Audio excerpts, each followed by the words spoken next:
আচ্ছা, আমরা গতদিন দেখছিলাম তো আমাদের কি কি শেখা লাগবে।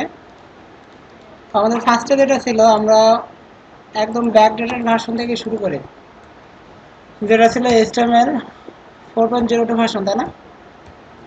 এটা তো ছিল। তো আমরা যদি এই ভার্সনে কাজ করি, তো আগে তো আমার কিছু একটা থাকতে হবে। তো আমরা যে HTML কোডটা করবো, অবশ্যই আমাদের একটা এডিটর লাগবে। এবং আমরা যে কোডটা করতেছি ওইটা রিলেটেড আমরা একটা আউটপুটও তো দেখবো। না আজীবন কোড করে যাবেন, আউটপুট কোনো কিছু দেখবেন না। অবশ্যই আমরা যে কাজটা করবো আউটপুটটা দেখবো। তো সেই ক্ষেত্রে দেখেন যে আমরা যে কোনো প্রোগ্রামিং নিয়ে কাজ করলেই যে আমাদের একটা সফটওয়্যার দরকার হতো না, এডিটর, যেটার মাধ্যমে আমরা কোডগুলো করতাম এবং রান করার জন্য দেখা যাচ্ছে কম্পাইলার বা অন্য কোনো কিছু দরকার হতো। তো সেই ক্ষেত্রে দেখেন যে আমরা যদি HTML নিয়ে কাজ করি, তাহলে আমাদের এই এডিটর হিসেবে আমরা ইউজ করতে পারি নোটপ্যাড অথবা নোটপ্যাড প্লাস প্লাস অথবা ড্রিমওয়েভার, যেটা ইউজ করুন কোনো সমস্যা নেই। তো আমরা এখানে নোটপ্যাড প্লাস প্লাসটা ইউজ করব, কারণ এটার সাইজ অনেক ছোট, যে সফটওয়্যারটা অনেক ছোট। আর তারপরে হচ্ছে যে আমরা যেহেতু প্রথমে শিখতেছি, তাই না? তো আমাদের কিছু ভুল তো হতেই পারে। তো আমরা যে কাজগুলো করব HTML এর ক্ষেত্রে, যদি কোনো ভুল করে থাকেন তাহলে নোটপ্যাড প্লাস প্লাসে আমরা অটোমেটিক দেখতে পারবো যে আমরা কত নাম্বার লাইনে ভুল করছি। তো সেক্ষেত্রে আমরা নোটপ্যাড প্লাস প্লাস ইউজ করতে পারি। এখন যেহেতু এটা এডিটর, আমরা সরাসরি নোটপ্যাড প্লাস প্লাস ওপেন করতে পারি।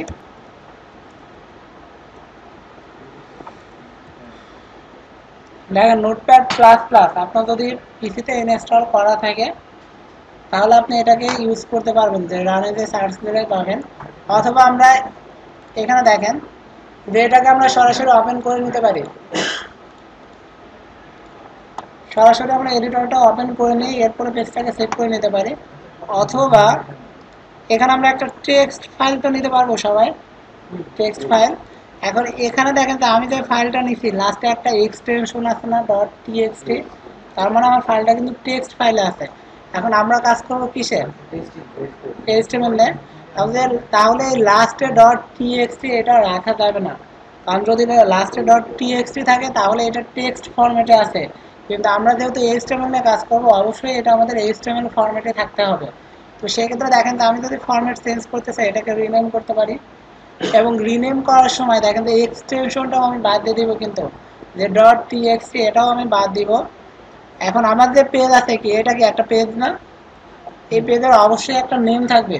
তো নেমটা আমরা আমাদের ইচ্ছা মতো দিতে পারবো, সমস্যা নেই। তো আমি এখানে একটা নেম দিলাম মেইন। আর আমরা কোন ফরম্যাটে কাজ করব? HTML, তাহলে এখানে দিব .html। আমরা যদি HTML ফরম্যাট নিয়ে কাজ করতে চাই, তাহলে আমরা এক্সটেনশন দিব .html, অথবা দিতে পারি .htm। এটা না দিলেও কাজ করবে। তো সেক্ষেত্রে দেখেন আমি যদি বাইরে ক্লিক করি, তাহলে আমার একটা মেসেজ দিচ্ছে যে আমি ফরম্যাটটা চেঞ্জ করতে যাচ্ছি কিনা, কারণ এই ফাইলটা আমার ফার্স্টে কোন ফরম্যাটে ছিল? টেক্সট ফরম্যাটে। এখন এটাকে চেঞ্জ করে আমরা কি HTML ফরম্যাটে নিতে যাচ্ছি, যার কারণে কিন্তু একটা মেসেজ দিচ্ছে যে আমরা ফরম্যাটটা চেঞ্জ করতে চাচ্ছি কিনা। তো আমরা তো অবশ্যই ফরম্যাটটা চেঞ্জ করতে যাচ্ছি, তাই না? সেক্ষেত্রে আমরা এখানে ইয়েস দিতে পারি। তো এখন দেখেন যে আপনার আইকনটা কিন্তু চেঞ্জ হবে। আপনার কম্পিউটারে ডিফল্ট যে ব্রাউজারটাকে সেট করা আছে, সেই ব্রাউজারের আইকন দেখাবে। এখন আপনার কম্পিউটার যদি ডিফল্ট মোজিলা ফায়ারফক্স থাকে, পাল্টায় নাই, তাহলে আপনি কি এটা দেখতে পাচ্ছেন লাস্টে .txt-টা কি দেখতে পাচ্ছেন? শিওর? আপনার এক্সটেনশনটা, আপনার কম্পিউটারের এক্সটেনশনটা হাইড অবস্থায় আছে, যার কারণে আপনি এখানে ফরম্যাট চেঞ্জ করছেন, কিন্তু দেখেন তো ওইটার আসলে ফরম্যাট চেঞ্জ হয় নাই, লাস্টের .txt-টাই আছে, যার কারণে চেঞ্জ হয় নাই। আপনি কি শিওর? এখানে আপনি এখানে একটু যান, প্রপার্টিসে দেখেন কি দেখায়।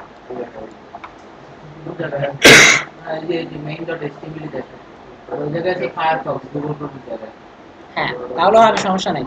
এখানে তো আপনার গুগল ক্রমই থাকবে, এমন তো কোনো কথা নেই। আপনি যদি ই করেন, আপনার পিসিতে ডিফল্ট যে ব্রাউজারটা থাকবে এখানে সেই আইকনটাই আসবে। তো আমার যে পিসি আছে, আমার এখানে ডিফল্ট ব্রাউজার আছে গুগল ক্রমে। তো সেক্ষেত্রে আমি এখানে দেখেন গুগল ক্রম দেখতে পাচ্ছি।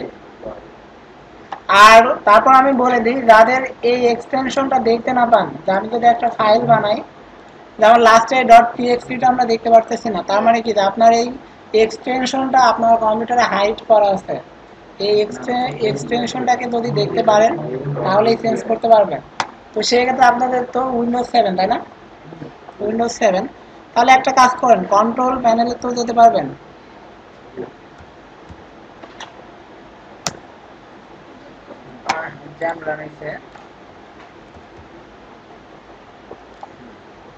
কন্ট্রোল প্যানেলে যান, এখানে দেখেন ফোল্ডার্স অপশন, একটা অপশন আছে ফোল্ডার অপশন। ফোল্ডার অপশনটা পাইছেন, এখানে ক্লিক করেন, তাহলে দেখেন এরকম একটা উইন্ডো আসবে। আসলে এখানে ভিউতে যান, ভিউ, এখানে দেখেন যে আপনার ডু নট শো থাকতে পারে, এটাকে শো করে দিবেন। আর এখানে দেখেন যে এই 3 নাম্বার এটাতে, সরি 2 নাম্বার এটাতে একটা টিক দেওয়া আছে, এই টিকটাকে তুলে দিতে হবে।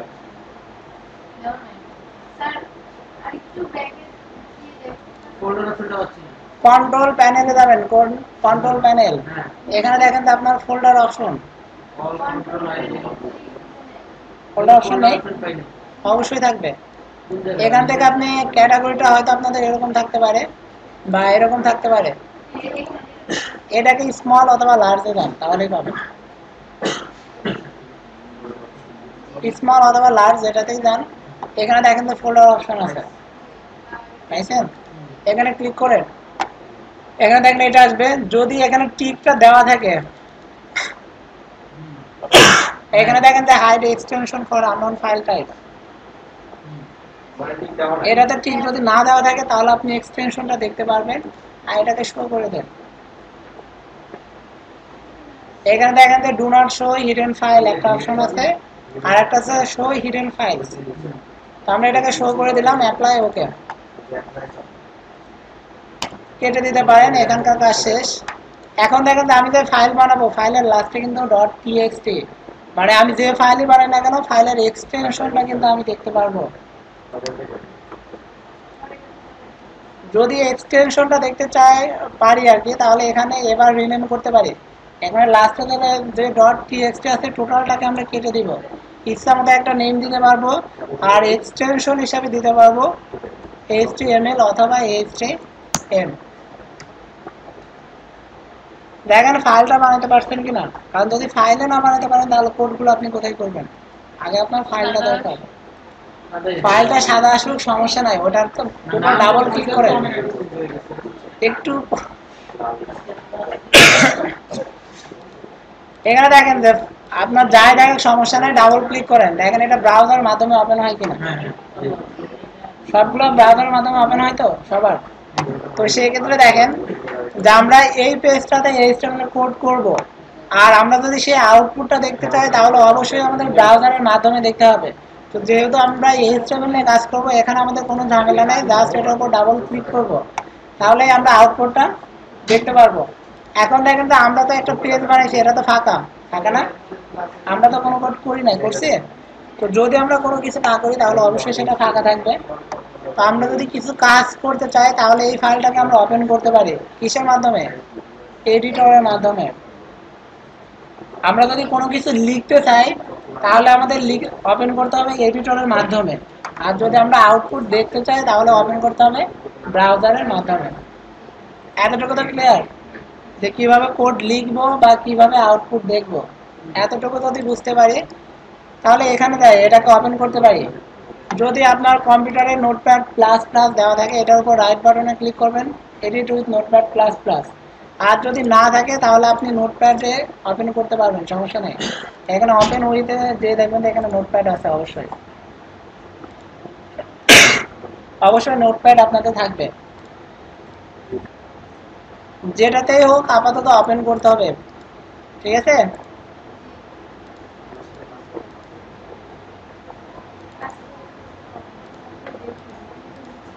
তাহলে আমরা পেজটা বানাতে পারি। এখন কিছু বিষয় সম্পর্কে আমাদের জানতে হবে, যে যদি আমরা HTML নিয়ে কাজ করতে চাই, তাহলে এখানে আমাদের কিছু বিষয় আসতে পারে। একটা আছে ট্যাগ, একটা আছে এলিমেন্ট, আর একটা বিষয় আসতে পারে অ্যাট্রিবিউট।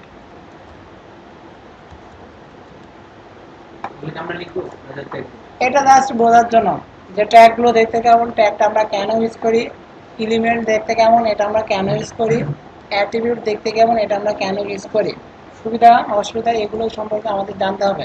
কারণ এই তিনটা জিনিস যদি আমরা বুঝতে পারি তাহলে বাকি কাজগুলো আমাদের জন্য ইজি ব্যাপার। কিন্তু এই তিনটায় যদি প্রবলেম থাকে তাহলে বাকিগুলোতে কাজ করা একটু সমস্যা আছে।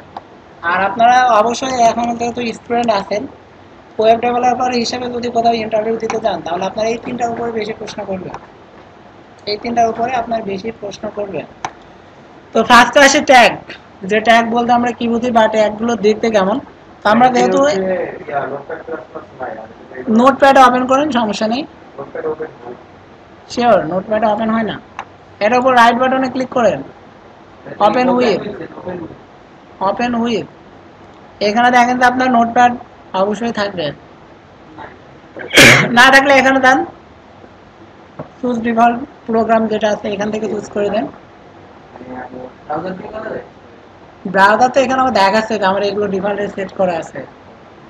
ব্রাউজারে কিন্তু কি এডিটরের কাজ করা যাবে? ব্রাউজারটা আমরা ইউজ করি আউটপুট দেখার জন্য, পাইছেন? শিওর। আপনি একটু দেখেন তো ওটা ওপেন করতে পারেন কিনা, নোটপ্যাডই নেই।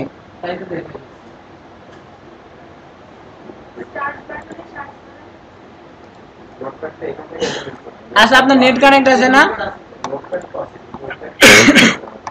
আরে ভাই একটাতে ওপেন করলেই হবে, নোটপ্যাড অথবা নোটপ্যাড প্লাস প্লাস যেটাতেই করেন সমস্যা নেই। আচ্ছা আমরা একটু দেখি যে ট্যাগগুলো আসলে দেখতে কেমন বা ট্যাগগুলো আমরা কেন ইউজ করি।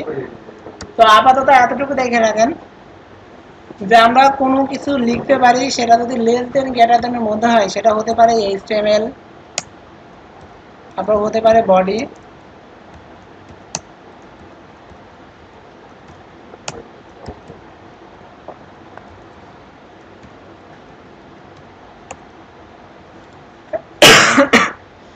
এখানে দেখেন যে আমাদের লেস দেন গ্রেটার দেনের মতো যাই থাক না কেন এইরকম যদি আমরা কোনো কিছু দেখি তাহলে আমরা বলতে পারবো যে এটা একটা ট্যাগ।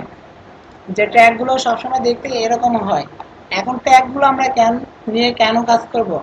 যদি সি প্রোগ্রাম নিয়ে কাজ করে থাকেন তাহলে দেখেন যে সি প্রোগ্রামের একটা স্ট্রাকচার ছিল না, সি প্রোগ্রামের অবশ্যই একটা স্ট্রাকচার ছিল যে হেডার ফাইল, তারপরে মেইন ফাংশন ছিল, নিচে কিছু একটা ছিল। তো মেইন কথা হচ্ছে আমাদের যে স্ট্রাকচার ওটাকে আমরা চেঞ্জ করতে পারছি। আমরা এমনি প্রোগ্রাম করতে পারি বাট যে স্ট্রাকচার কিন্তু কখনো চেঞ্জ করা যায় না। তো আমরা এইচটিএমএল নিয়ে যদি কাজ করি তাহলে এটার একটা স্ট্রাকচার থাকবে যে আপনার এইগুলো থাকতেই হবে, এর সাথে আপনি আরও কিছু যোগ করে আপনার পেজটাকে আপনি সুন্দরভাবে সাজাইতে পারবেন। তো আমরা আপাতত এতটুকুই দেখি যে আমাদের ট্যাগগুলো সম্পর্কে জানতে হবে যে ট্যাগগুলো দেখতে কেমন, এগুলো আমরা কেন ইউজ করি, ইউজ করার সুবিধা অসুবিধা আমরা বুঝতে পারবো যখন এগুলোকে আমরা ইউজ করব তখন।